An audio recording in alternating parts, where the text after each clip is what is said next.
In roller derby, holding space is an empowering, often intimidating act of strength and strategy for oneself and/or teammates. Holding Space, the podcast, clears the floor for conversations that touch upon race, class, identity, and privilege to amplify stories, build community, and make more connections in the skate world. This is Holding Space with Magical Realism. Welcome.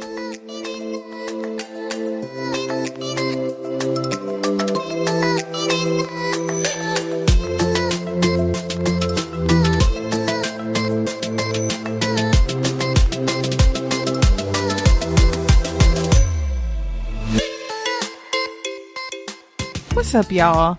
This episode is a Mercury retrograde special, and by that I mean it was recorded at a time in which 2020 still held the promise of competitive roller derby play, and since the astrologers say that now's a good time to pull out all of the things that you have and review and revise and repurpose, I felt like this fascinating interview would fit the bill. Anyway, so like I was saying, this was recorded in January of 2020 before Miss Rona brought her sorry raggedy butt into town. And, well, you know the rest of the story. Kaio-kensi is a trained neuroscientist who also happens to jam for Montreal Roller Derby's charter squad, New Kids on the Block. And while the competitive season is kaput, her interest and passion for brain safety is a boon for us all. And we should always listen whenever she feels like speaking about the dome from the dome. Especially all y'all newbies out there who be on your TikToks and your Instas sans protective gear. Grandma Magic isn't really feeling that. So y'all especially take note. Anywho, when she agreed to come on and talk brain safety accessibility in our sport, I had no idea that I'd be meeting an athlete who travels about 5 hours back and forth to Derby, even to a practice that started at 7:45 a.m. 11 out of 12 months a year. Y'all, that's love. And whose backstory illustrates that she's always been the drummer and marcher of her own beat. Enjoy.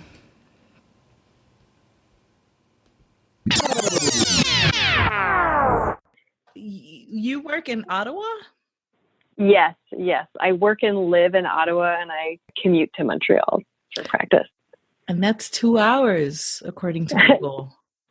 Yes, it is 2 hours when there is no traffic. That is incredible. And you drive or take public transit? I drive. There isn't really a super efficient way to take public transit. I used to have a carpool partner, but now I do it alone. So I'm testing out some new things this year with that. Holy smokes. But yeah. So that would be like commuting from NYC to Philly and back. Wow.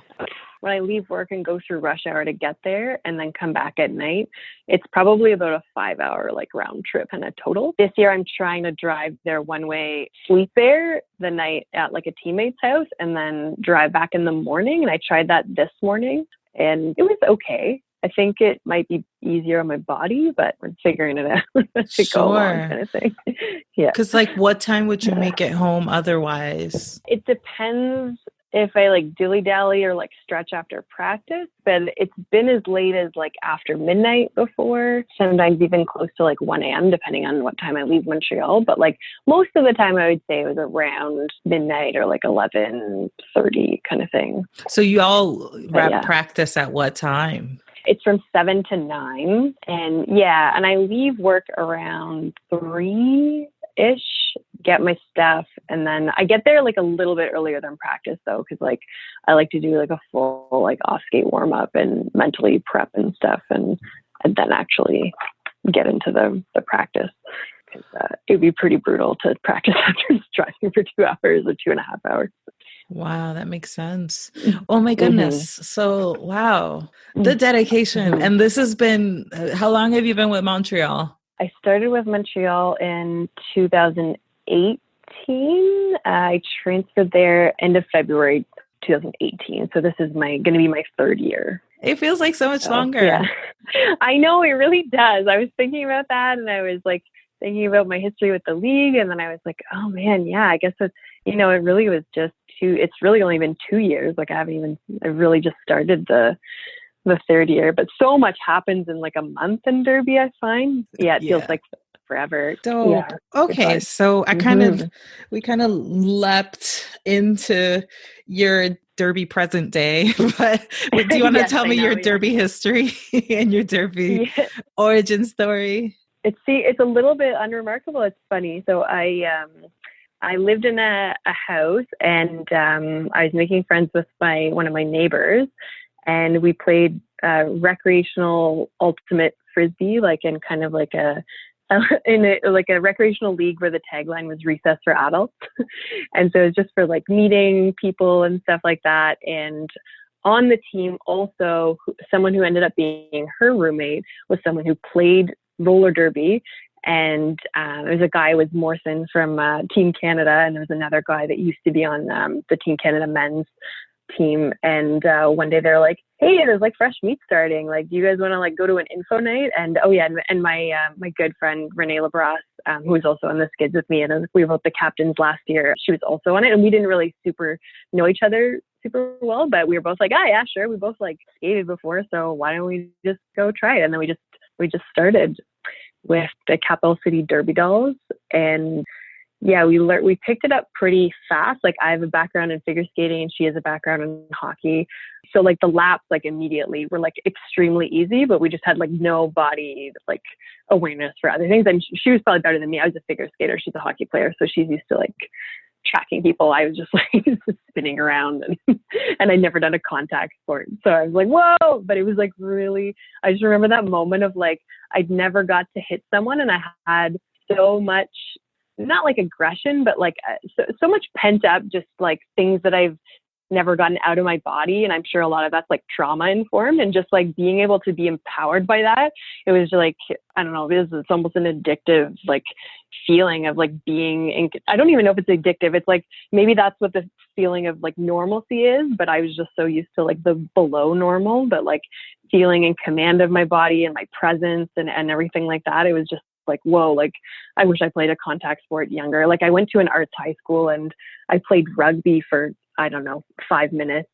But because I was in figure skating at the time, my mom was like, do not play this sport at the same time as this other sport because you could jeopardize what you're working on. And also, my mom at every opportunity was like, if you don't like the sport you're in, like you can stop, because we did not have a lot of money.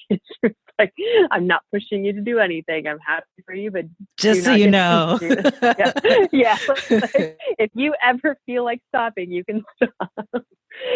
So then, yeah, the year that so that was 2014 that we joined the league, and we were doing like our minimum skills and everything. I failed my minimum skills once or twice. I failed on baseball slides.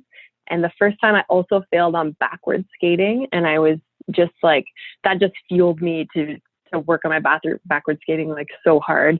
And then that year we went to the Fresh and the Furious tournament, which is like a tournament held in Toronto every year that's just for rookie skaters. All the teams you can't have been playing roller derby for more than a year. So it's like, Sounds that was amazing. such like oh my God, it was such a hype vibe. It was truly amazing. Like it was so different than every other derby experience, because we both got drafted to like the 18 quite early, but we didn't have like much derby knowledge, and there was a lot of like, I don't know if there was like resentment or just like we felt like pretty bullied in the atmosphere. Like we just didn't feel like super welcome. And like I cried a lot after practice. I met some people later that like I could lean on, but like I just was just like, I don't think I belong here. Like, but then going into this like rookie tournament, like, everyone's on the same page.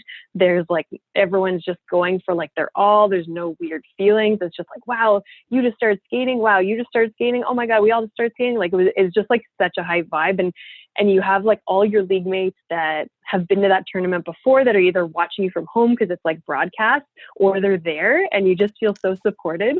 And it's this 1-day tournament that you start out with just 30-minute games, and it's like a double elimination bracket. Oh and goodness, so the broadcasted I rookie know, derby tournament. Oh, it's Oh, so good. Canada. Oh, I love it so much. I watch it every year because it's so exciting to see people in their like first like big thing, and just with each other on the track. Like there's no one leading them. There's like, they're just out there and they're just doing their thing. And it's just amazing. So yeah, we went into that tournament with like no expectations. We were a league with like absolutely no background of like doing well in that tournament. I don't know if I think we'd won a game, but I don't think we'd ever progressed like through the day. And every time we won a game, we were like, I just remember our coach Bella, who's still on the All-Stars here in Ottawa, was like, okay, this game is going to be the hardest game of your derby career, like our short little derby careers. And we just kept going through the day, and we got to like the bronze medal game, and she said it again, this game's going to be really hard. We ended up playing Toronto roller derby, who's like excellent, and it's held in Toronto.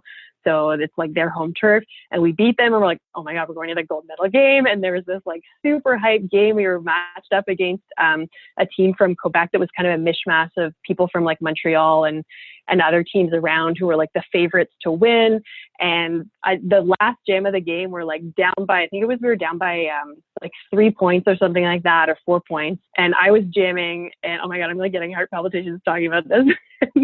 And we go, and like somebody on my line, Edmonton, like hits the other person out, and they'd made a plan in French, and they were talking about it, but like we're from Ottawa, so we also speak French. And like I just remember at the very first second, like as the whistle blew, I told someone what they were gonna do, and they were just like, "Elle sait le plan," like she knows the plan. And it was just like this like crazy moment. And then I got lead. I came around, and I super carefully and very slowly went through the pack. I was so terrified of like getting a penalty, because like I didn't know all the rules yet. Like back then I was getting penalties for like going to the penalty box the wrong way, standing up too early in the penalty box, just like looking the wrong way, like, because that's what happens at the rookie tournament. There's all these like random penalties because people just don't know the rules. And we got the points. I just remember looking, and we called it off, and like we just like won the whole thing. And it was just like, man, like that. So that was the start of my derby career. That was like such an intense moment. So me and LaBrosse went through that together. And then I was on the Dolly Rogers, which was the Capital City Derby Dolls. It wasn't a WFTDA league at first, but they got the status a couple of years in. And then the leagues in Ottawa went through a merger process. And since my second year in Derby, I've been on like the board of directors of the league that's in Ottawa. And we went through this like long merger process where we did all these like community consultations, and we did these working groups. We did hundreds of hours of meetings to get to a point where we were voting on proposals. Then we revised the proposals for like every single aspect of what the new league could look like. And then it got voted in. And then at the start of 2018, the new league kind of formed, and I was a part of that. And it was also around the time of the World Cup. And I remember going to the World Cup and I actually watched Champs live, both in Portland and in Philly. And I remember I saw Sarah Chambers, and she was an athlete that transferred from a Division III league to a Division I league. And I was like, wow, she kind of like, a lot of the way she skates, like it reminds me of myself. And I was like, oh my God, is that something I could do? I don't know. And LaBrosse had been on Team Canada, and she had transferred to Montreal like the year before, like in 2017. And I talked to her, and I was like, is this something like I could do? And she's like, you could just try it. I went to a few practices in Montreal, and I was just engulfed. And it wasn't only just the derby. It was just like, it's like this mecca of queer culture. And I didn't really leave the Ottawa League. Like I'm still a member of it, and I'm still part of it, and I still coach in Ottawa. But I just decided like I gotta like shoot my shot. Like I'm not getting any younger. Like I started derby when I was 28 years old. I just turned 34 last week. You know, I was like, there's not going to be any other time in my life where I'm going to be able to try for a Div 1 like sport and maybe be able to do it. So I left everything that I had like just built with OVRD just for the chance of like trying out for the Skids. And I made the B team, and I was a development athlete for the Skids in 2018. And I just had such like a great experience that year. And the culture there is just getting everyone better, like so fast. And there's such a culture of support. And then the next year, I just like really liked everyone on the team, and I loved the vibe, and I found a place for all of my like weird, like all my training ideas. Like I love doing these, like I have these super intricate at training plans and knowledge from like my work and my background and stuff. I was like, it's just such a waste of knowledge to just have it on myself. So in my first year on the skids, I was like, I could do like some strength and conditioning stuff. So I like did some like training plans and stuff like that. And then the second year I was like, I don't know. I could put my name in for captain. I don't know. And then we just like had all the people doing their captain speeches and stuff. And then like just weirdly enough, me and LaBrosse, the two people who live in Ottawa, like got elected to be the captains. And like she's just like such a wonderful person. And I was just so hyped about it. I'm still like thinking about that moment, like bouncing off the walls. So yeah, I guess that kind of almost brings us to now. Last year I was one of the captains of the team, and we had an amazing year. There's of course always like ups and downs over the year, and we learned like quite a lot and had a lot of leadership check-in meetings, and not everything was positive. We had a lot to learn about. We restructured in Montreal last year how the B team works. And so there was like a lot of growing pains about that. And so we learned a lot for this year. And so far we're like, I think on top of all of those things. And it's just so interesting year to year in any derby league I've ever been a part of to like see how things can grow. This is the first year in a while that I'm not on the board of directors in Ottawa. I like kind of let that out of my grasp. I am one of those people that do way too many things. So I had to give up something. And just right before giving something up, I'm always like, I could probably still do that. And I remember like, not sleeping, checking my email at like 4 a.m, like being like out with someone and like being like looking on like spreadsheets. And I was like, okay, no, that can't be my life anymore. That's not like the best version of myself. And I'm not giving myself enough in the way that I'd like to each of the things. So yeah, I think that's like my entire history. What were the lessons that you could share? I don't know if you want to talk about the team or but just personally. Oh, no, for sure. What happened in Montreal and might mirror some aspects of things that happen in other leagues was that the Sexpos, so the B team, the skaters were also on home teams. And I know that in a lot of leagues, like all the travel team skaters are kind of mixed into the home teams, and in some leagues they aren't. But with that crossover, I think it was just that because of maybe also like the amount of practice time and space we have, like it put a lot of pressure on the Sexpos, and kind of like it splits the focus. The Montreal home teams specifically are like extremely competitive, and they almost feel like they're also their own, like they don't travel, but they're that same level of like they when you go, when I go to some home team practices in some leagues, for instance, there's like a little bit more of a recreational vibe. And some leagues are so big that they have like recreational leagues and they have home teams and then they have a travel program. In Montreal, there's no rec program, and there's not really much of that like rec vibe, like even on like in every team in the league, basically. So basically being in a situation where you're being pulled in a bunch of different directions, like I think was just very mentally taxing, and also like was maybe stunting the development of the Sexpos as their own kind of bona fide team. So anyways, they left their home teams. And then last year, the idea was to try and also have like that overlap with the skids program, and have like, because we call ourselves like the travel team, but then they also have their like own identities and their own separate entities as well. But what happened with our practice space is that we had to always split it. And I know that there's a lot of positives to that, but there's also a lot of negatives to that. So when I was a B team crossover skater, the practice times for the skids and Sexpos really didn't conflict that much. Like they always overlapped on one day of the week. And then on the other day where the skids practice, I never had to worry about which team I was kind of practicing more with, kind of thing. But last year we had the practices on both the same days. And it just meant that like all the shared skaters, it was just like a confusing situation, because they were assigned to work with the skids one day or work with the Sexpos another day, but then people could be sick. And then, okay, now there's not many people, like, okay, there's 8 people for this team or 8 people for this team. And when you're both kind of trying to prep for like tournaments and like big games that are coming up, you like need the athletes and you really want them to be able to click and develop that chemistry on the track. But like both people need them. You both need them at the same time. So yeah, so what we worked really hard on in the off season was developing a plan for moving the skids practice that's been at 7:45 in the morning for quite a long time on Sundays. So I'm a little ecstatic about it moving, and it's moving to a weeknight, because waking up at 4:45 a.m. in Ottawa to drive to Montreal for practice every Sunday morning for 11 months of the year. Like, a test. It was like a mental test, right? Yeah. So, because there's like that very elongating season. So so like there was like, anyway. You all created the plan prior to the 2019 season?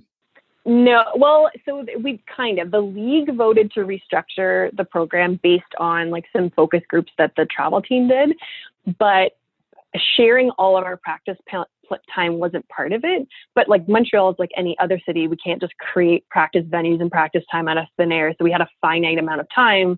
So then taking the Texos out of their home teams and adding extra practice time for them, that practice time ended up just we'll just share it with the skids. And it had a lot of unintended consequences. But I mean, a lot of this happens, like we have a lot of these problems in Ottawa too. Like the space that's available to us is like late Friday night and late Saturday night and early Saturday morning. It's like, okay, so how do we get people to like practice twice in one day, or like a Friday and a Saturday night, or like, so it's just like all these different, like both leagues that I work with, I see them like trying to problem solve for these like very universal issues in very creative ways.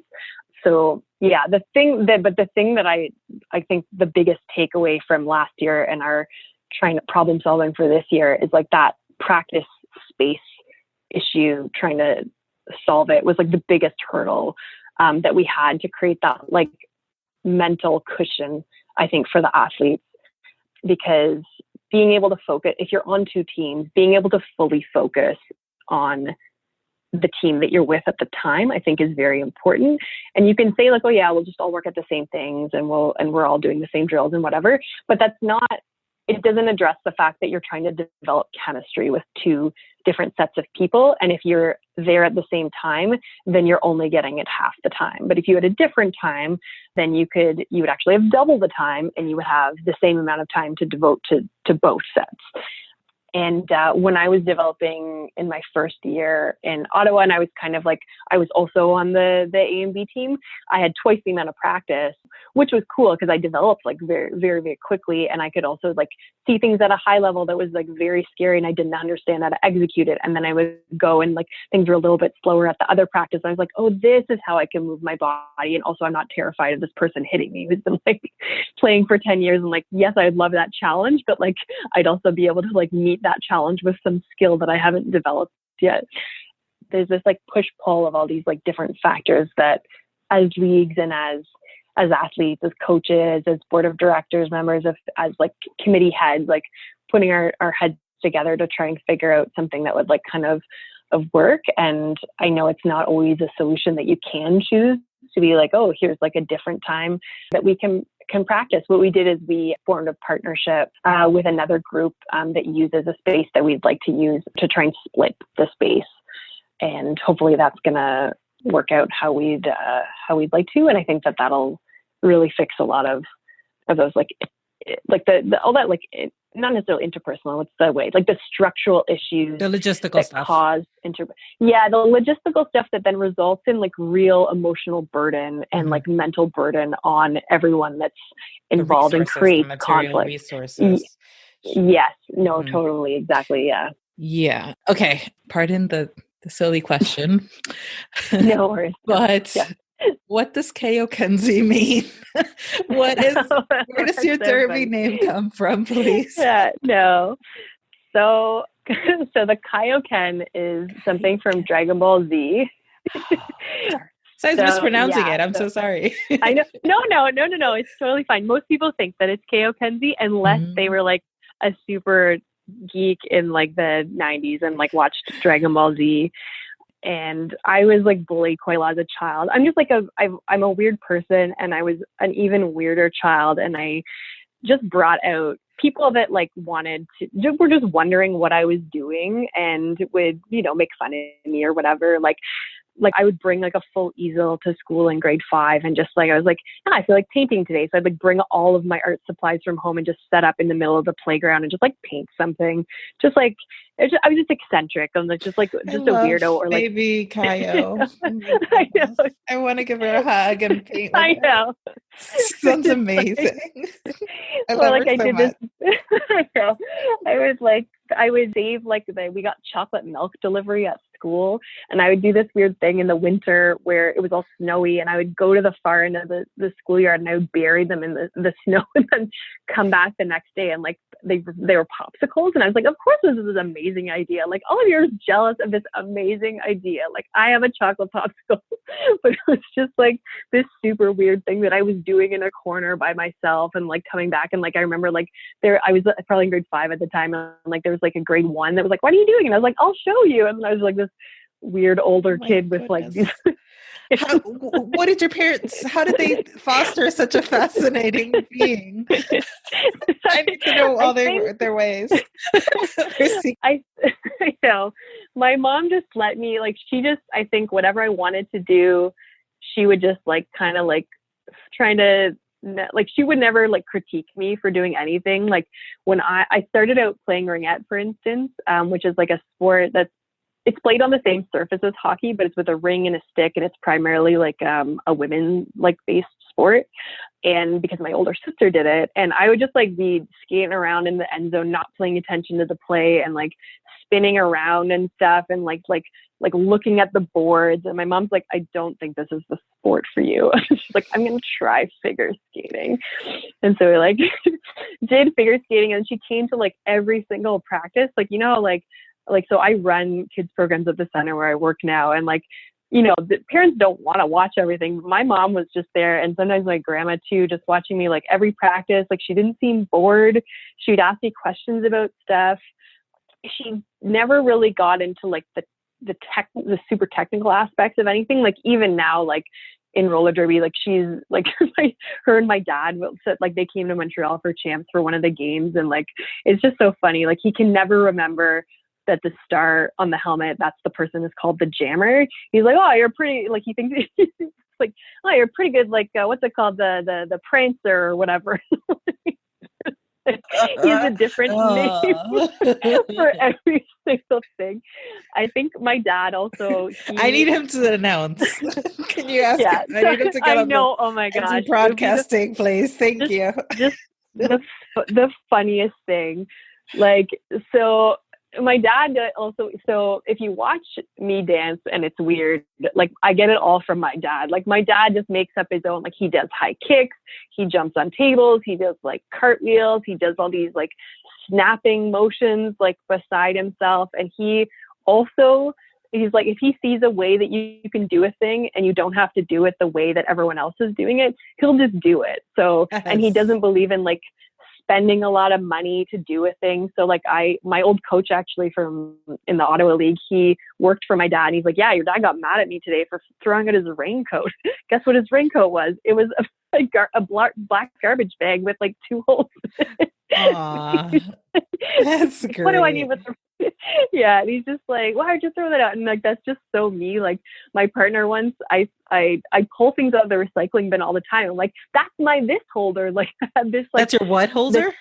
Like whatever this, like fill in the blank, like this. Sure. Like so for instance, like I found this perfect shape thing. It was like a oblong type long container with a lid on it that I think was filled with like cashews or something like that.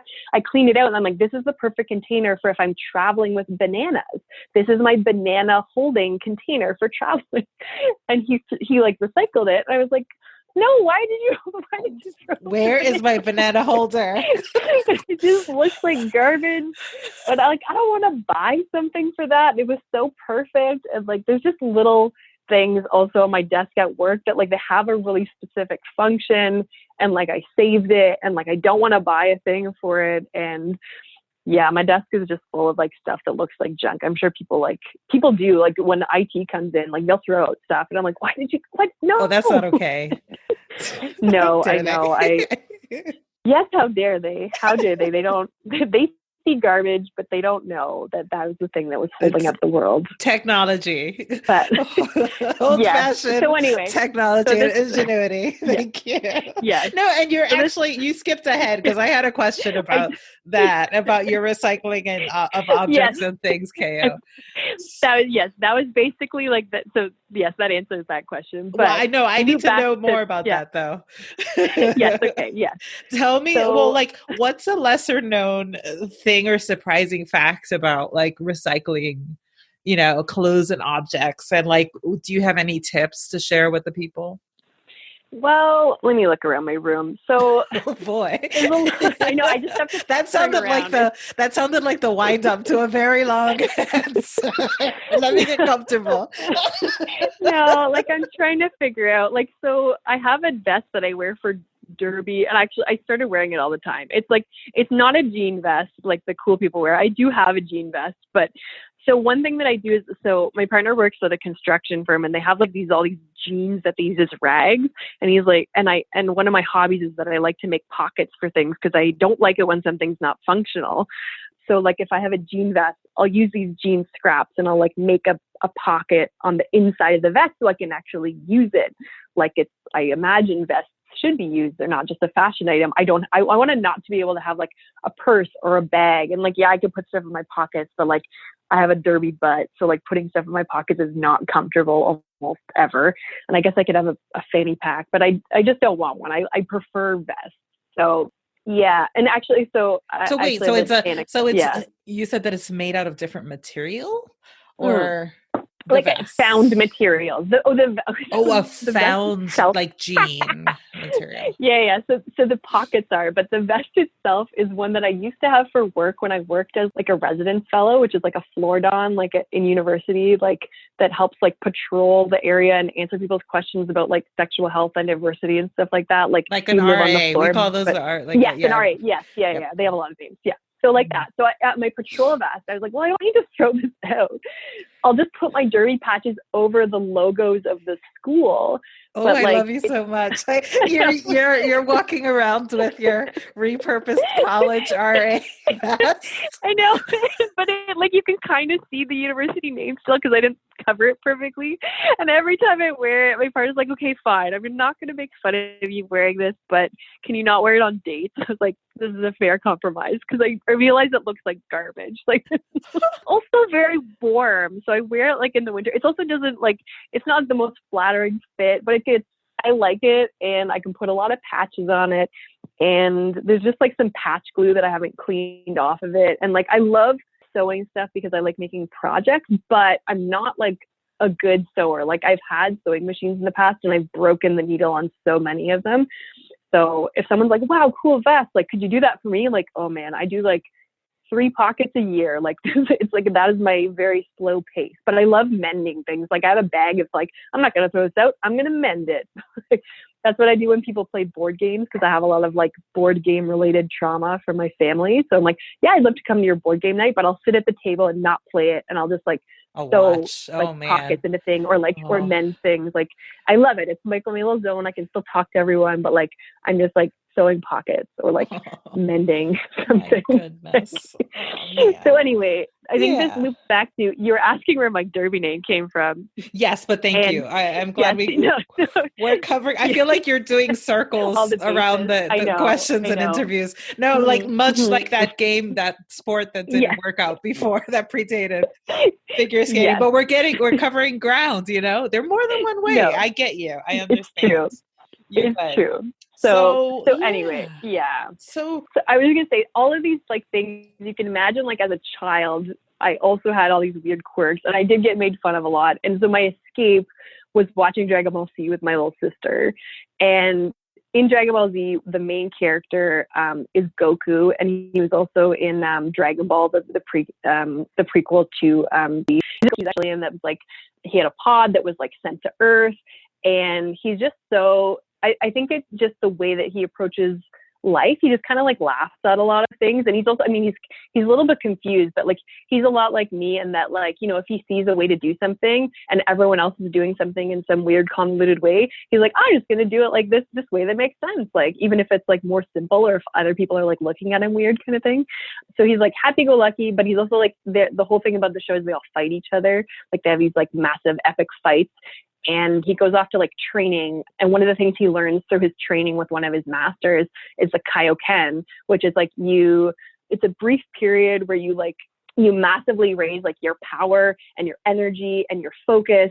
And for me, like, I think early on in Derby, like I kind of knew that I was like, that I wanted to be a jammer. And like, that's just like the Kaio-ken is just like that.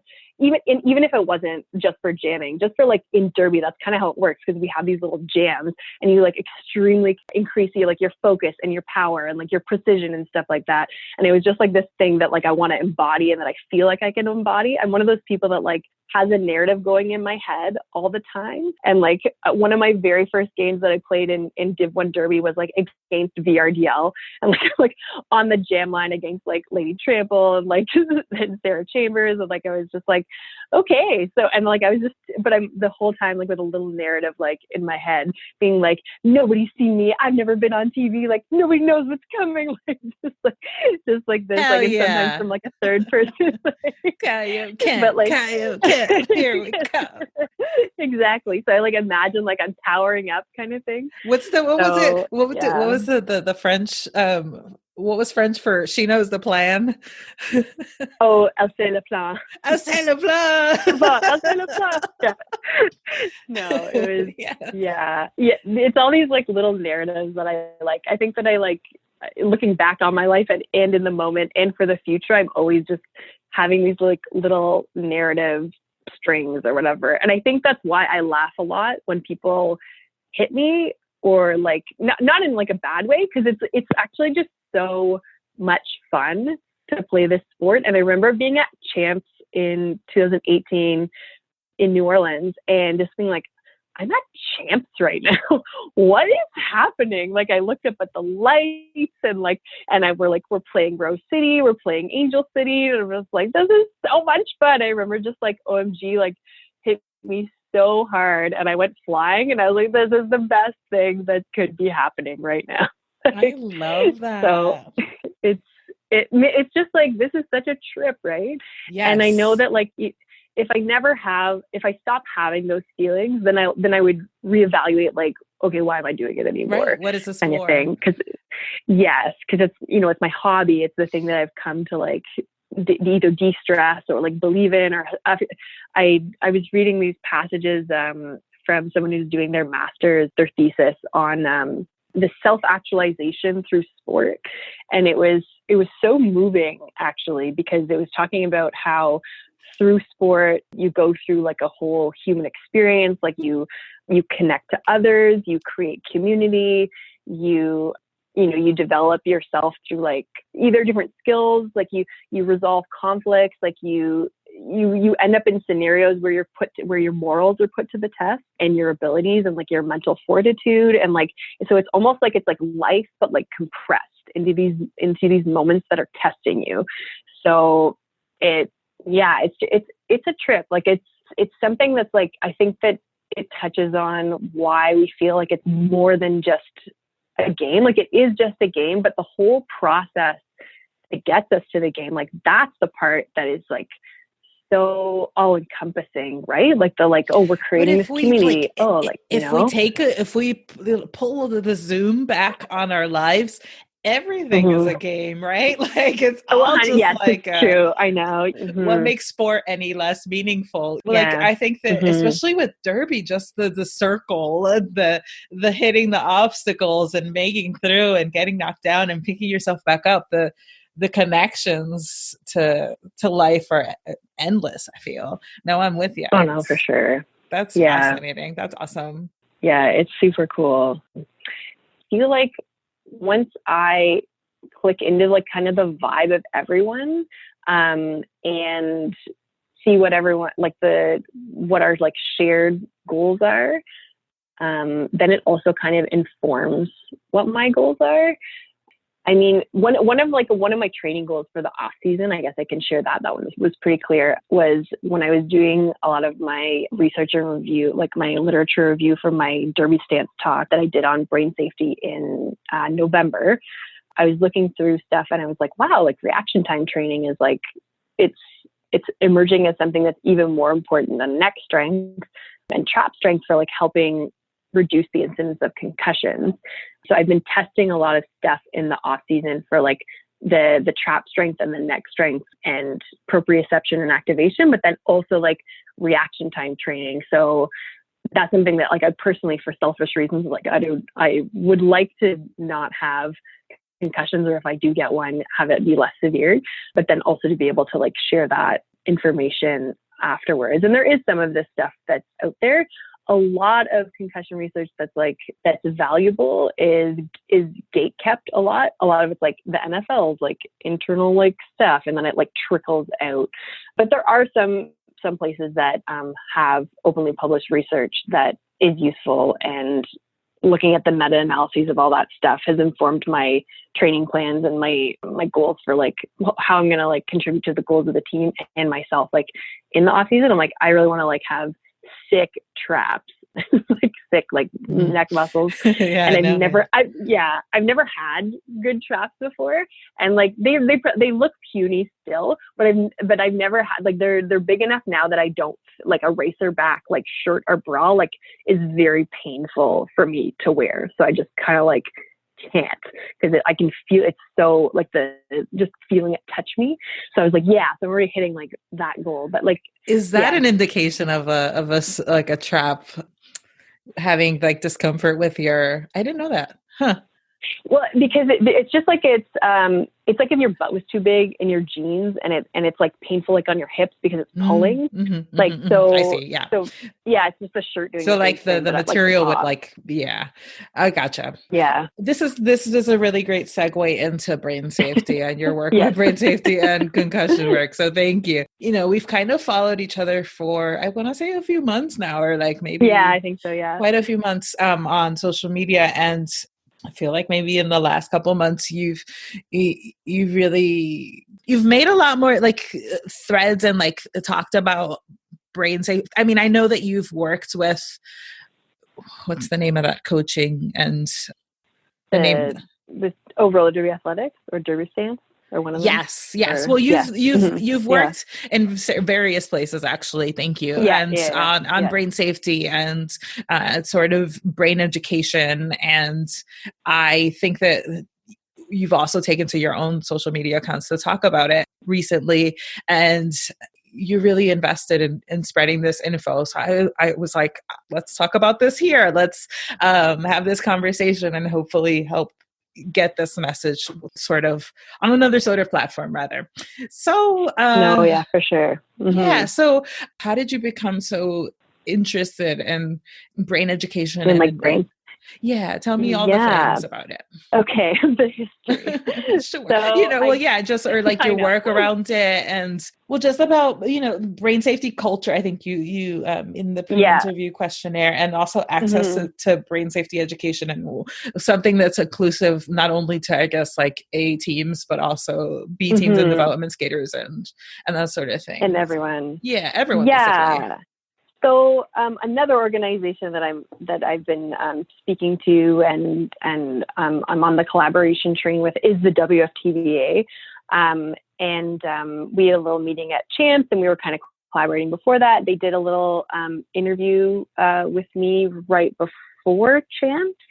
It was like with the education, and my follow up to them was like, because we can't so I think the thing that the players can do, and every single player in every league can do, is like have a healthy brain safety culture and promote that. The coaches can, and they can wear their helmets properly. The things that they can't affect are whether those helmets were like designed in the best way, what the gameplay is. So some things that I asked of the WFTDA were what rule changes or consequence changes could drive safer gameplay, specifically regarding hits to the head. How can we attenuate the accumulation of both concussive and subconcussive hits over the season, such as by like making recommendations for season length and how the season planning is, and how we can better prepare athletes' bodies for contact.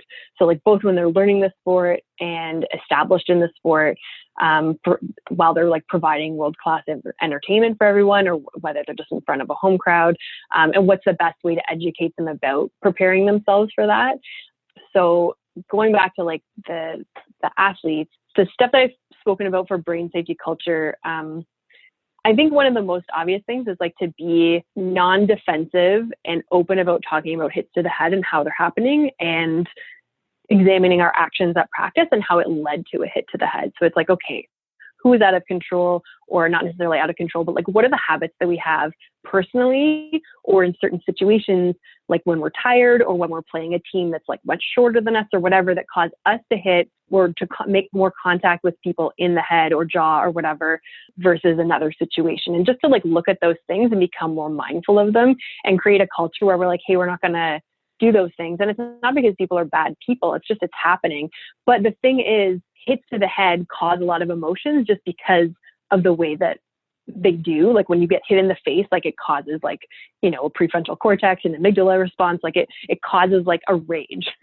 So, and then it also puts the other person on the defensive very easily, because I think the implied tone often that people perceive from that situation is, you tried to hurt me. And so they're saying, no, I didn't. And of course, no, you didn't try and hurt them, but like the situation can still be like resolved in other ways. So like, that's something that like players can get at and coaches can get at. So I guess I'll back up for a second, because I just started talking in one direction, but like, so one of my first jobs was a lifeguard. So that would have been in the year 2003, I guess, is when I started. And we deal with a lot of like first aid things. And I went from being a lifeguard to doing more advanced training. And then I started running the trainings, and then I started training the trainers. And because I'm a very competitive person, I also was I did competitive lifeguarding. And that's basically like saving as many lives as possible that are like mock victims type thing in as short amount of time as possible type thing. And when I was in university, I joined the medical response team, and we did a lot of advanced medical first response training. And through that, and at the time I was studying neuroscience, one of the things that I was just most interested in, I was interested in recovery from stroke and concussions. What was your major? What did you study? Yeah. So my major was my degree is in cognitive science with a specialization in neuroscience. So the way that I started it was, I went in kind of like an open arts degree, and it was the interdisciplinary study of the mind. And then I never actually had a super sciencey background, besides the fact that I was really into like the anatomy stuff and that came with dealing with like injuries and that kind of thing. So my background was actually like in theater, like I was going into fine arts, but the interdisciplinary study of the mind was just this all encompassing thing. Like we did psychology, anthropology, and we touched in neuroscience, we did artificial intelligence. And it was like, how does the brain work? And why does it work that way? And how do we like emulate that? And how do we diagnose things?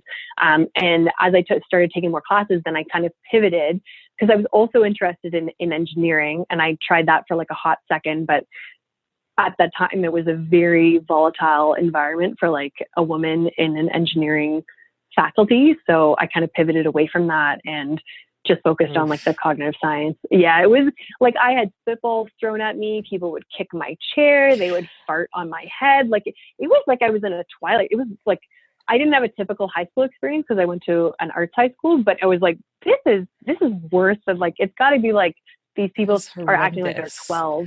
Yeah, like it was pretty you can't bad. see me right now, but I was frozen in disgust. My face was like frozen in disgust as I heard farting on your head and spitballs. Yeah, terrible. I'm so sorry. So anyway, the good thing is that I ended up in the neuroscience department, and I was like, this is just so cool. And I went on such a deep dive into neuroscience. I used to pretty much live at the school. I designed like a studying program for the neuroscience program. I did my thesis on how do beliefs cause behavior, which is like a little bit of a mind trip. I went through like the neurophysiology of it, but then also like the philosophical aspect and how that like translates into the neurophysiology of it. That sounds So amazing. I no, probably, I would probably understand like the title page, but that sounds so cool. It was funny. I did a seminar, like a public seminar for the Society for Neuroscience of Ottawa, and half the people came that were like had like kind of like a philosophy background, and half of them had like a just straight up neuroscience, like science background, and everyone was confused. Like, and my mom came too, and she was just like, "You look so smart talking. It was just so great." Oh, I love Mama. Yeah, I know. I love mom. Yeah, it was adorable. So anyway, yeah. So everyone was confused, but at the end of university, I was thinking about going to medical school, and I got into this. I went to this like international vision science school, and I was like, oh, maybe like I want to do my master's, I want to do my PhD. And I was starved for connecting with people. Like I come from like an arts background, and I'd just been doing science for like 4, 5, 6 years. And I just kind of like had this mental like break. Like I think it was when like my purpose in life was maybe revealed to me. Like I was sitting in a philosophy class, and like it was all these like, we use a lot of like very elevated language of like and talking about epistemology and all these things. And I used to be an INTP personality, and I would be really into like debating with people, and I really wanted to be right. And I remember one of the first things that changed in my personality, and now I'm an ENFP, by the way, I was debating someone, and they cried because I just like kept talking to them with all of my knowledge, and this is the like how could you think this way? And then I was like bragging about it, I think, to someone I was dating at the time, and they were like, that is horrible. And I just had this like mirror on myself, like, oh, like, yeah, maybe that is really horrible.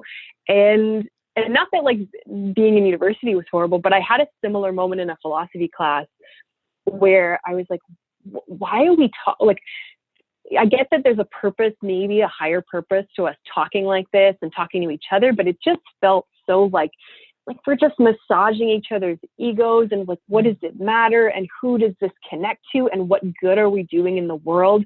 And I couldn't go on school with not connecting with people. And I went on this whole, like, I pivoted. I joined like a theater company. I started bartending, and I just had this like existential like sigh of relief. I'm like, wow, like I'm like actually like talking to like real people. Like I'm seeing like people from all walks of life. Like I'm hearing about like their personal like things that affect them. Like I'm not just with like, you know, like white upper to middle class people arguing in a room about epistemology and whatever. And like, what does it mean to have a mind? And I'm like, I like those things, like those questions I do find fascinating, but they don't like occupy me in a way with like, am I on this earth to like solve those questions? I don't think so. Mm-hmm. And I think that, you know, me not going on to no, they don't. They don't serve me, and they don't that's a really good way of putting it. Like they don't nourish me in any way. Mm-hmm. And so I also started to do, I really enjoyed connecting with people about like their bodies and like nutrition and like feeling good. So I started doing some like training, like athletic training with people. And I did want to become a yoga tune-up instructor. So I started like that course, but it makes me really uneasy to say that I'm a yoga practitioner. I was like, I'm not, you know, I really don't follow like this religion, and all the words, they just feel like we're just borrowing them, and I don't have all of the context.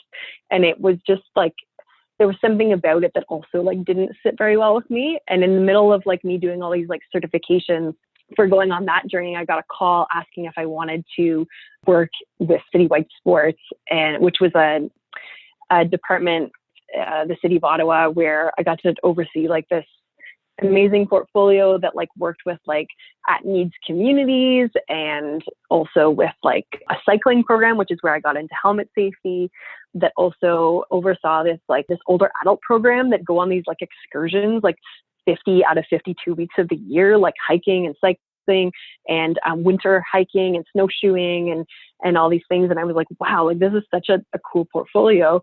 And one of the things is like the programs that we were delivering to underprivileged or priority neighborhoods where they had no curriculum.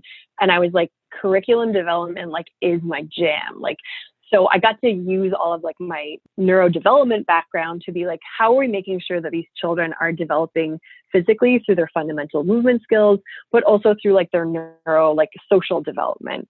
So that was like super interesting in the context of these programs. And then I transferred from that role into my current role, which is at an urban community center. And I run a bunch of programs there, do like skateboarding camps. I created a roller skating camp last year that has a little bit of roller derby in it. So that was like really exciting. And I live downtown. So it's, you know, a lot of the people that come in, that use our centers, like they have support groups. We have people also that like are renting the space that are in various like times in their life. Like they're renting it because somebody passed away, or they're renting it because they have a community meeting. And it just feels like the place where like a lot of things intersect for me. Like I get to mentor staff. I get to do program development. I can like plan whatever program I want. I get to look at curriculum. I get to like go out into the community. I get to get a pulse of the community. And we're in the middle of like a really interesting project right now, like redeveloping programming for the downtown core. And it's, yeah, I'm just in a spot where I'm like, yeah, this is like where I need to be. And I can see how I think that someone like my dad might think that I'm like wasting, he said it when he was inebriated, that he thinks that I'm wasting my brain and what I'm doing. Oh, no. No, not in necessarily a bad way, but he's just like, why aren't you a doctor? Why aren't you whatever? Like, because my heart, Dad, because I know, because my soul. I know. It's just like, I couldn't go there. And I've thought about like, okay, do I want to go back? Like I've done some coursework. Do I want to complete another degree? Do I need more letters after my name?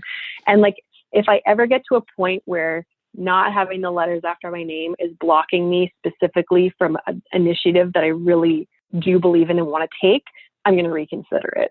But I just like, I don't need to be like Kaio-kensi PhD to like, and I know what it takes to do a PhD and what you become like the world's leading expert in this such a specific thing. Like, I remember that school life. I remember living at school, and it was not a lot of, I think I have a different personality now, but I didn't have a lot of like work-life balance. How long have you been at the center? At this center, when did I come? I think it was, you know what? I transferred at the same time that I transferred to Montreal Roller Derby, because transferring to the center actually facilitated me to be able to do that because of the flexibility of my work schedule there. So yeah, this is like so I started there April 5th in 2018. So I'm almost going to be, or 2018. Yeah. So this will be my like 2-year anniversary there. And I don't know if I'm like, I just feel like I'm in the middle of something that I need to finish. I don't like moving on from something until I like left it better than I started with. Sure. And there's just like some things in the move that like, I want to make sure that I do there. And I have been trying to figure out like, what am I going to do with like what's my 5-year, where do I see myself in 5 years? And like, I don't exactly know, but I feel like my dream is like that I would like to, I was talking about this on Twitter recently, that I would like get to train people, because when I've been training at the gym recently, like there's just so like many like women and people that have been coming up to me. They're like, oh, what are you doing? And like, I tell them what I'm doing. They're like, oh, I could never do that. I'm like, actually you could, like, and then I like take them through something. They're like, oh my God, I just did it. I'm like, yes, you did. And I missed that about teaching, because I taught for like 15 years and I don't get to do that much, except for when I coach at roller derby. I don't get to do it like quite that much anymore. And that's like probably my favorite thing, is when I watch something click in real time from someone and we get to kind of have that like moment of celebration together. And that would just be amazing. I would just do that or I would like I would have some kind of like angel seed funding and do some like concussion research and apply it. Although a lot of neuro research, which is why I don't work in a lab, is you have to sacrifice rat brains. It's very depressing work. Like you have to, but yeah, it sounds like the term for it to me just is like so brutal. Like today we are sacrificing the rats, and then you do little slices of their brains and then look at the slides and like, ugh. It's fine. I like to just interpret the research instead and look at it after. I don't really want to be like doing that. I feel that would also make me feel very disconnected from life. Sad. You would have to. And Yeah. people. Yeah. Woof. So So backtracking a little in terms of like the concussion research and like sports, have you found that any sport is like has developed like best practices or any like good model behavior in terms of in your research? I think that the most money that's going into it, probably because players associations have sued them, is the NFL. And they actually did have quite a large reduction in concussions when they implemented new practice guidelines and rule changes. So basically like less like intent, like you don't need to like say scrimmage all the time. And that's something that could translate to roller derby quite well. Part of your practice time is, non-contact skill work because we're not just worried about concussions, we're also worried about CTE, which results from cumulative impacts to your body, not just your head. You can basically have CTE is chronic traumatic encephalopathy. So basically like these little hits that you get anytime, whether they're concussive or not. So whether it's just like a little shove, they basically accumulate over time. And then they're finding that when right now, the like only mineral deposits, right? Like they're not exactly sure. I don't know exactly where they're at with determining exactly what causes them. It looks similar to plaques and stuff like that, which you also see. It's basically like a neurodegenerative disorder.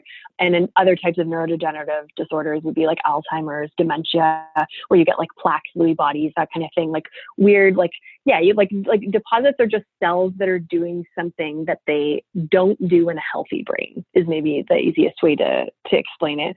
So they're like tangled, or yeah, they have substances that are kind of like, I don't know if this is a bad word for it, gooing them together.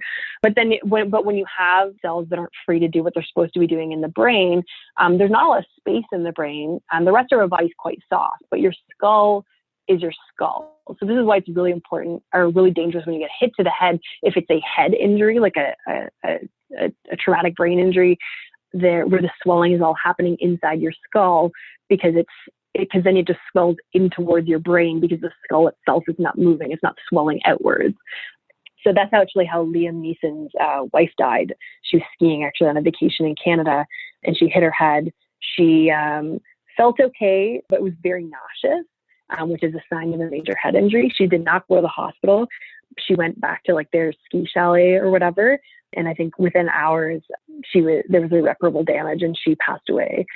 So yeah, so that's a major head injury. So there's different types of like traumatic brain injuries you can have. So major head injury, and if you look at like the concussion recognition tool, which everyone should be aware of, and everyone should Google, there's like it says red flags, call an ambulance, and it has things like neck pain, double vision, severe or increasing headache, seizure, vomiting, loss of consciousness, deteriorating conscious state. So like these are like big flags that you're like, this could be a major head injury. There could be imminent death involved in these. So whenever someone, for instance, experiences like a really big blow to the head, or to the body and they fall, or they fall back on their head and they're like, I feel really nauseous, and they like vomit, that is like a 911 call. Like you are taking them to the hospital because there could be something going on. Like you don't let them sleep that off. But something like, and then there's things like concussive hits to the body or the head, where you kind of slosh the brain a little bit. Basically, things kind of get stretched to a point where they normally don't get stretched. And research actually recently that I read last week about it was that in that early stage of concussion is that you overproduce or you overutilize your glucose stores. So your body basically uses up your brain's energy source much quicker than usual. And then you're kind of you're in a healing stage. And for a period of time after that initial concussion occurs, even if you don't have like severe symptoms, you're still in that like deficit of glucose processing, which is why second impact syndrome is so dangerous. Because second impact syndrome is you have an existing concussion, so you have this existing stretch of your brain has been kind of jostled, and you're not using your glucose, or you're overusing your glucose, it's not metabolizing. enough. You're not using all the energy stores that you can in the way that you need to for your brain to be able to adapt to different things that life throws at it. So if you get another hit, or like whether it's a subconcussive hit, so like a light hit, or a concussive one, it can cause basically imminent death because your brain is already in this kind of traumatized state where it hasn't recovered yet. And you receive another hit and it basically can't deal with it at all, because you have systems in your brain that are in place that will help you in that situation. But if they're already in that like very vulnerable state, they're no longer able to help you anymore. So then chronic traumatic, yeah, exactly. So chronic traumatic encephalopathy is like you get these subconcussive hits over time. You could have maybe even never had a concussion, but you basically accumulate trauma over time. And then these football players, they're the ones that they've tested posthumously. So after they died, they'll do their brain scans and they have like patterns that are distinguishable as CTE.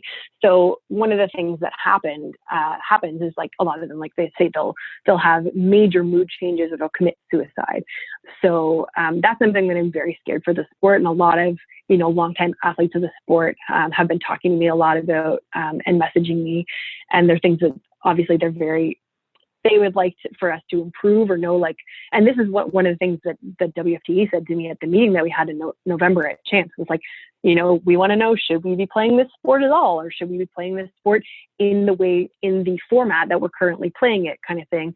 So these are all like super important questions. One of the things that I've been following a lot, which I am excited about, but I don't feel like I can, I think actually last night I found a piece of information that I'm kind of getting ready to share, but I've been following for years the nutritional impact, or the impact of nutrition on concussions. So the ways that you can kind of prepare your body for contact and prepare your brain for that contact to kind of put it in a favorable position that when you have those type of concussive or subconcussive hits to the body or brain, that your brain has the resources in place, like the building blocks to then recover from it. Exactly. So that's something I'm super interested in that I'd like to delve into. I can't go in like a million directions in my life at the same time, but I'm working on like little resource tools. Because we want to prevent it from happening in the first place, foremost. But then like, how can we, so we know the risks.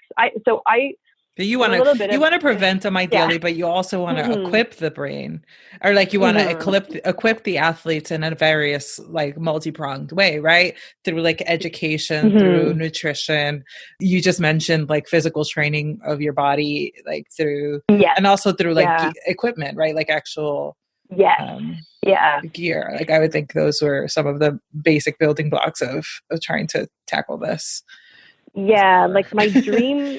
Yeah, my dream in a project that I can share that hasn't necessarily fully started, but there's lots of like, I have so many wheels in motion. I feel like I'm made of wheels. That there should be like, there's no piece of equipment, or there's no helmet that is designed based on a roller derby specific impact profile, because we don't have that research. A lot of there is research that's starting, and it's really awesome. And it's going to start to be put into motion what we do with that research. But as of right now, there's nothing that's like designed based on a roller derby specific impact profile. So there's no helmet that I recommend over any other helmet, because there's no roller derby helmet. There are skate helmets, there are hockey helmets.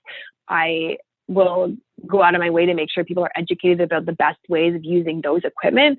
But in terms of, is this helmet designed for roller derby? It's like, no, it was designed for another sport, and we can see how it probably transfers over. But like, as a scientist, unless there was a study that says in roller derby, this performed specifically better.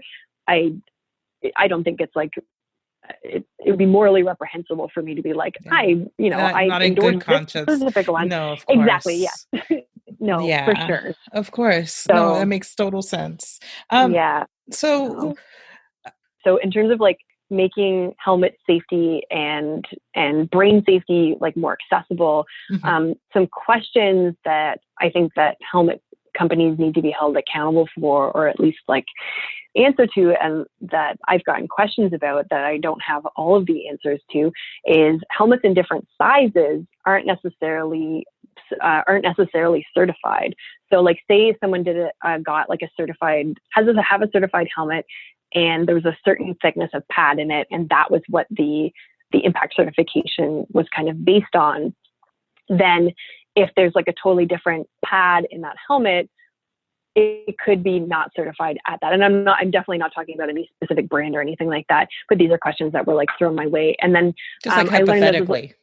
Yes, no, for sure. And then there's a lot of skaters of color, especially, that remove the pads entirely from their helmets and have messaged me about that. And like, is my helmet still protecting me? And my answer is, I'm not sure, because, you know, if you have like a lot of braids that are in a helmet, or anyone with like an asymmetrical hairstyle, I've noticed that my helmet shifts because I have like a shaved side only on one side. I'm like, wow, like this is impacting the fit. Is it impacting the fit enough that it's completely reducing its effectiveness? I would venture a guess to say that it's not completely reducing its effectiveness if it's like shifting a small amount. But I did post research on Twitter about how if someone's helmet is not fitted correctly, I think it was like a study of 4,500 players, that the severity and length of concussions that they received if they got a concussion while playing was much worse if their helmet was not fitted correctly.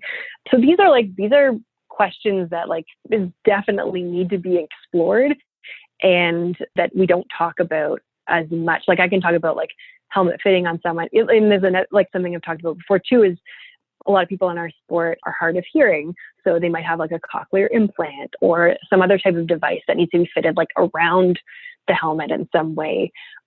And I've contacted a few organizations that are advocacy groups for people who are hard of hearing. And one of the things they told me is that they recommend like a dial fit helmet if you need to be able to put an implant or a device in place and then secure your helmet. A dial fit helmet, basically it starts kind of bigger, and then there's a dial that you use to make it smaller to find kind of fit it in place, because sometimes you need the helmet to be bigger to be able to fit properly over device. And if someone is buying a bigger helmet than is recommended for their head size, then they might not actually be protected, or it might move in the case of where they're actually in the situation where they'd want it to be actually working for them. So anyway, yeah. So That's there's so all these, interesting. I never even considered that. Mm-hmm. Yeah, there's like things that impact it that are part of people's like life, like their adapted devices, or like things about their person that could affect the way that they use their equipment. For instance, when you've gone like helmet shopping or like looking for like, are there any sort of like ground rules that you personally would look for or recommend that would feel comfortable recommending for folks just to keep an eye out? I know you have that really awesome TikTok about how to make sure that you fasten the helmet and that it fits properly. But is there anything else, just, you know, in terms of like when people do their shopping? Well, I think that things that people message me about a lot are, I'm not sure if this helmet fits me at all. And sometimes my answer is like, I don't know if that helmet brand fits you then. So there's different brands. And I think people who have shopped for hockey helmets can attest to it more, is that some like helmet brands or styles just don't fit certain shapes of head. And sometimes so if you have a helmet with soft foam padding in it that you can swap out, some people can resolve it by like putting a different size at the front than at the back, and like playing around with that a little bit. And people were kind of shocked to learn that. I think a lot of people have put that into practice, but like other people were like, wow, I never even thought of doing that, because you don't want it to be able to shift. You want it, like if you're moving the helmet, the skin on your head, like on your forehead, should be moving with it. You shouldn't be able to slide your helmet back and forth and have it just move when it's done up. And ideally, even if you put it on before you even do up the strap, it shouldn't really be shifting around too much. For a skate helmet specifically with the V-shaped straps, if the helmet is able to tip back, then it means that the V-shaped strap that's at the front can be adjusted to be tighter. If the helmet can tip the one that's under the chin easily. No. The one that's like by your ears. So the ones that are around your ears. So so if you think of the one that's closer to your face, that one is probably too loose if you're able to tip it back. And if you're able to tip it forward too easily, that means that the strap that's behind your ear can be tightened, because you can tighten them independently. And people don't always know that. And it's kind of difficult to tighten both at once anyway. And I'm sure anyone that's tried to adjust their helmet is like, this is actually really hard. It's actually kind of good that it's hard because it means that it stays in place. But one thing that can help you is instead of trying to pull it through the clasp, take it from the other side and actually push it up and then pull it through the other side of the clasp, because or else it can be hard and you can just sit there fighting with your helmet like forever. The one on the chin, you want one finger kind of comfortably sitting in there when your head's in a neutral position. And then if you take your finger out and you kind of like open your jaw and move your jaw around, you should be feeling it tugging on the helmet kind of thing. So another thing to look for when you're helmet shopping is certification. So you want to make sure that your helmet is certified. Now, if it's certified based on what in Canada and the United States, they have a voluntary standard. So there's SNEL certification, which is a totally voluntary standard. And it doesn't align with, like, there's no government agency that says that they recommend it. Whereas like in the States and Canada, there's different recommendations for certain certifications. But yeah, SNEL is one that like they hit the helmet from a lot of different angles, and they're testing it from for like integrity all around it. Most of the tests that they're doing for the certification is an anvil test. So you've seen those in like some commercials, like during derby games or whatever. So you'll see the helmet drop onto like an anvil, or an anvil drop onto a helmet at a different angle, or it might be a certain shape of anvil. So it could be a flat one, it could be a curved one. And it's simulating like a large impact or a drop. And there's one that goes from higher and there's one that goes from a little bit lower. But they're basically, the standard is to reduce the G forces in those certification tests to under 300 Gs. In some of them, it's 250, but most of them, the North American ones, at least are 300 Gs. And 300 Gs is still, so you can get so Gs is like the amount of force that's coming through, basically. So it's the energy force it's basically all that energy is entering your brain. So without the protection of a helmet, the G forces, say from a large hit from like say 6 meters or 3 meters, whatever, it could be up to like 1,000 Gs of force. So a helmet reducing it to 300 Gs is very good. But you can get a concussion from, they say around like somewhere between 85 and 100 Gs of force. So none of these helmets, even if they're certified, are tested against attenuating like concussions in skaters.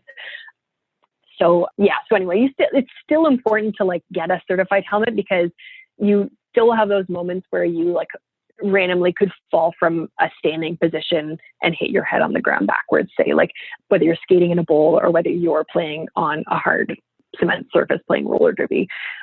So it is important to have that certification. But there's the thing that I want to develop and that I want to make sure helmet companies do is send their helmets for independent testing at the VTech Helmet Lab. The VTech Helmet Lab is actually specifically interested in the reduction of concussions. And when they started publishing their independent reports and star ratings on helmets, magically, like there was a lot of pushback from like helmet manufacturers, but then a couple of years later, all of a sudden there's these manufacturers that are making 5-star helmets that are independently rated by the VTech Helmet Lab. So it's something that right now they don't have a roller derby specific impact profile, but most roller derby helmets are skate helmets that are also advertised as bike helmets. So they'll use the bike helmet testing protocol, which is like, it's pretty thorough. They have all their stuff is like open online. You can see like the type of like the impact testing that they're doing.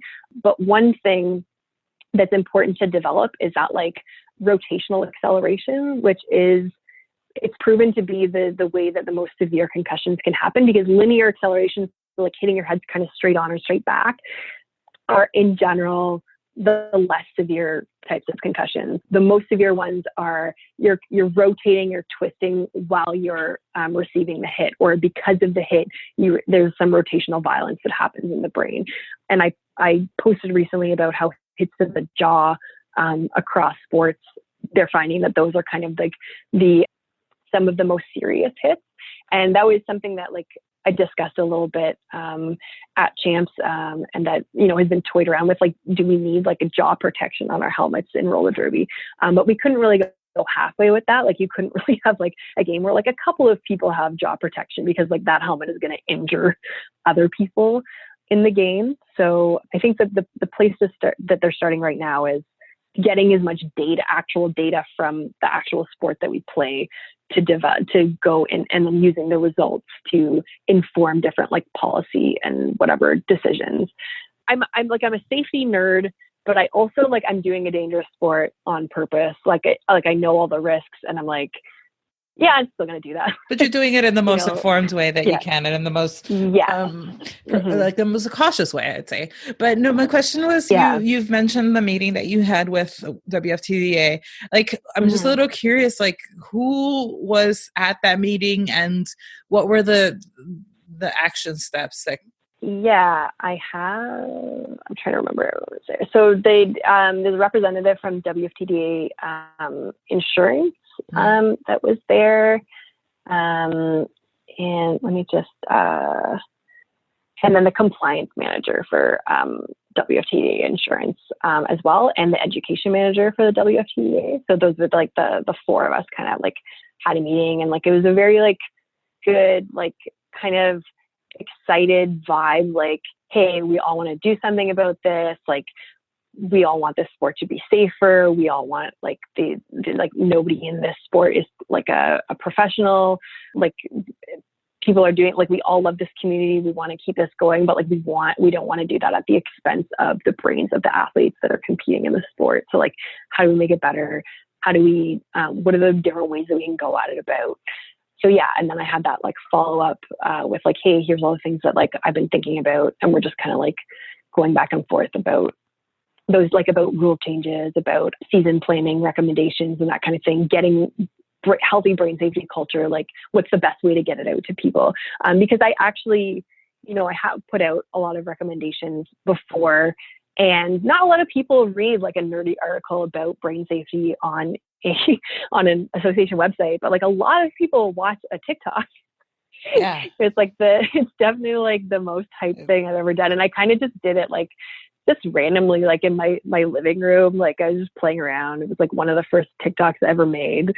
And there's been like a really good response for it. So it's like, and the reason why I like it and I made it the way that I did it was to try and make it as accessible as possible.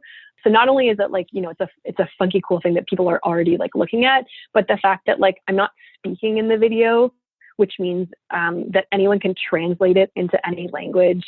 It's mostly like visual based. I'm showing, it just like provides an outlet where people could then like voice over it. Like, because I know that like visual won't be the necessarily the best avenue for everyone, but like providing like both. So I provided written, so then people with like a text to speech reader, like they'll be able to like absorb that information. And as I said, like, I think that it's really important to be able to translate it, because it was just like, well, first of all, it's boring if I was on the camera just being like, that's how you set your helmet. And it's not as impactful. It's not as short. It's harder to absorb. So yeah, so it's like, how do we get all this stuff out there and actually get people to kind of buy into the culture and also really understand the information so that they can make an educated and informed decision about their continued participation in the sport, or about how they're participating in the sport.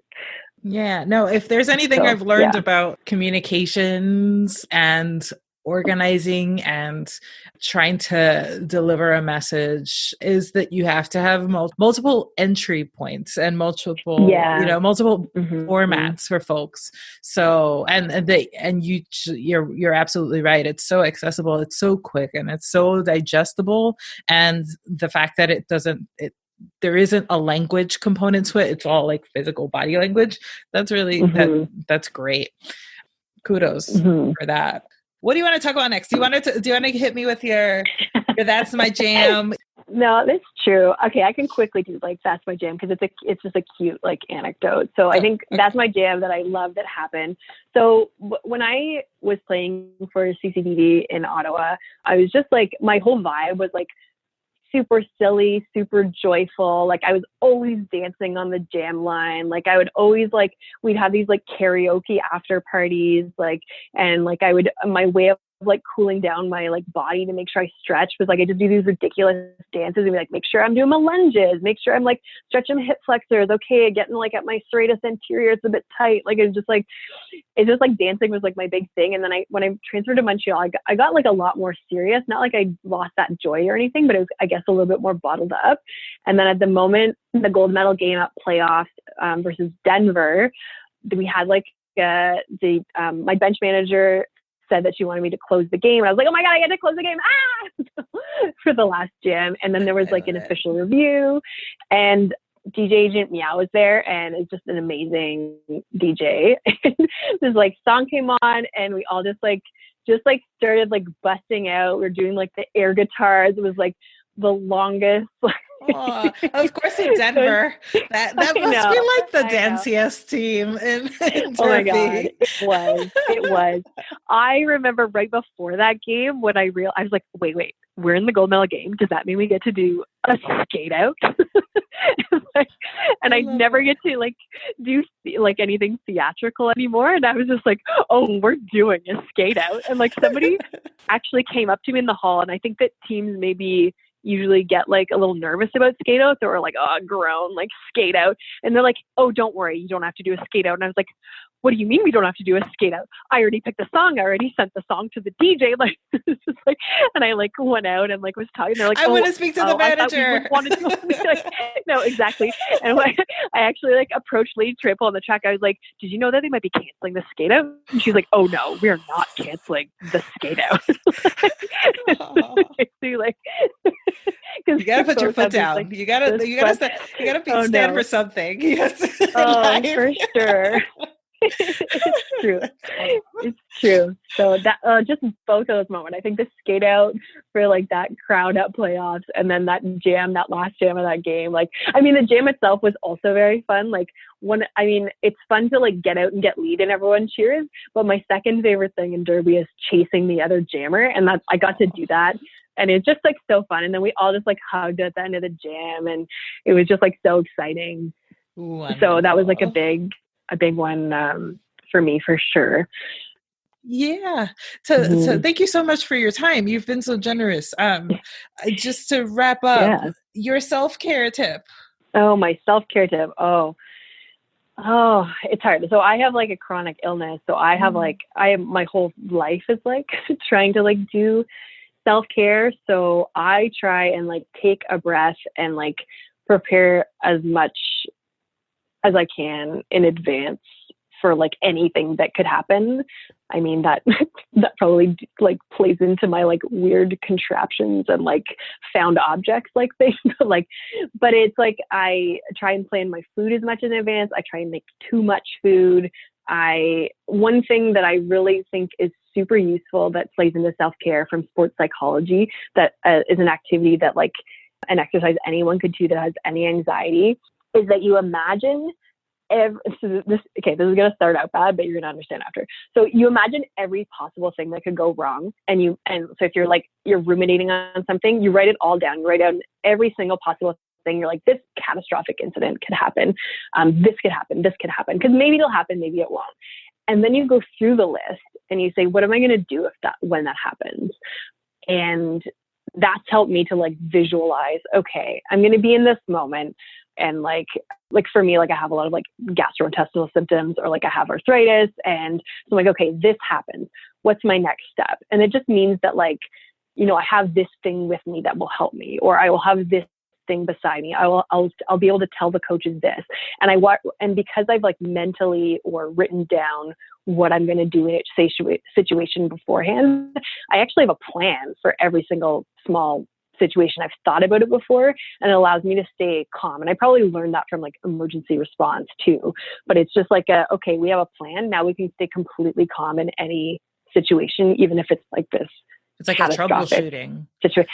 Exactly. It's a little troubleshoot. And because you've already put yourself there mentally, now you've experienced the anxiety and worked through it ahead of time.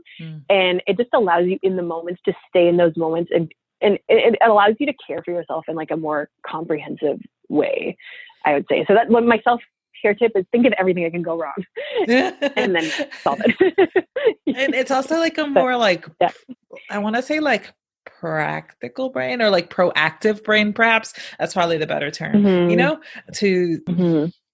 like just kind of like shake out all of that irrational fear, I guess, and counteract it Yeah. with something more Mm-hmm. productive and more proactive. That's great advice.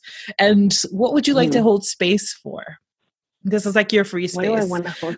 That you could like, Mm-hmm. this is like your free space. Say whatever you could use it to like discuss. I mean, I feel like the last 2 hours have been discussing an issue, but I know. something that you're concerned about. But no, this is your free space. So what would you like to hold space for? The thing that is like very fresh in my mind, and the people that I'm thinking about a lot and trying to hold space for, are the people who just had tryouts that maybe didn't get like the result that they wanted. And I think that in general, we don't always do a great job of holding space and staying on, like, it's thinking of everybody who's in the room at the same time. And I've made mistakes and in this regard too. And I think it just like makes it all the more salient, like in my memory, in that. And because something that I think is a way that we can hold space that I think we don't always do is like those crossover skaters or those development athletes, like they're being split in multiple directions and they have so much to give and they're like just waiting for your feedback. And I think we don't always take a second and hold that space for them, like make sure that they're just like getting that like time of day. And even if you think that they're getting it, just like having those check-ins, whether it's like as a teammate, as a team captain, as a coach. I think definitely team captains and coaches like have to like, that's like, it should be a regular thing that you're speaking about or thinking about and like holding space for, because it's, being in one of those, I've been in that position before, like in that kind of twilight. And like, I have this like, those weird little like narratives that I do in my head that like, God, like this is going to be so great. Like, I mean, like I'm going to develop so much and whatever, but like not everyone is in that like headspace and I can't impose that on someone else. And like, just like meeting someone where they're at, I really want to hold space for that. And like, getting their voice into it, holding space for as many diverse voices as possible. So like there's always going to be naturally at practice and in team meetings and in like community meetings, there's always going to be voices that like come up more often. And like, I'm one of those people, I talk a lot. And one of the things I'm trying to hold space for is definitely being like, how many times have I spoken in the last minutes? Who are in the space that are not speaking up? What opinions and what like points of view are we not seeing? And because we've all felt it when like you hear someone speak who hasn't spoken in a long time or who doesn't speak in general, you're like, oh yes, or like, oh, I was so interested, like I assumed what you were thinking, but now I like actually know. Like it's just such a gift, and you don't get any of those gifts unless you hold the space for them. So that's just like, that was the first thing that came to my mind, and it's something that kind of like comes across my mind a lot, and I just like that's what I want. Hell yeah. Awesome. Yeah. Hell yeah. Thank you. Yeah. And Okay. last but not least, who is your MVP? And this could be a person, place, or thing, derby or non-derby related, skating or not skating related. Okay. So I'm going to cheat, even if I'm not allowed. There's two. One I already mentioned is LaBrasse. She has been my teammate for like a long time. And this year we're like not teammates. And she just gave so much of herself last season, and that's not necessarily why she's my MVP. She's one of those people where like no one can be like, people can be talking in the room and like we don't need to speak, we just need to like look at each other for a second and like we know, like we just are having a moment kind of thing. Like, I mean, we had so many meetings in our car last year when we were carpooling like up to 15 hours a week, and she's just like such a kind person. She just kind of shows up with like her whole being for other people, and it's just so inspiring. But other one is my friend Katrin, who's also in roller derby, part of the Anchor City Rollers in Halifax. I believe the name she's using right now is Big Papa on the track. She's just like oh my God, like a community leader, and just like she's just so inspiring with the way that she immediately faces conflict. She's like a superhero in this regard. Like if there's conflict, she will not let it like kind of sit. Like she kind of like openly addresses it in a very accessible way, and then just tries to like break it down and give everyone a voice, and then just like not let it sit and just like work through that shit. And like, oh my God, it's such a superpower. I'm just in awe of her. So they're both my MVPs. So like tied for my MVP. They both come from Derby. They both come from like my personal life. And they're just like strong women, like figures that like just inspire me every day. So they're my MVP for sure. Yeah, for sure. Thank you. Yeah. Yeah. Is Lebras still using Lebrowski or Fresh Avocado, or what's the Derby name these days? She has many. I think she was mashed brotato at one point. Okay. But she had Fresh Avocado was like very from the beloved Vine from back in the day.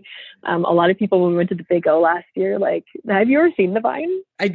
No. Oh my gosh. Okay. Anyone listening to this podcast, look up Fresh Avocado, the Vine. It's just fresh avocado, but with like the wrong spaces. Yeah. It's just like a girl like looking at like a Del Taco sign, like, get the Del Taco, they got Fresh Avocado.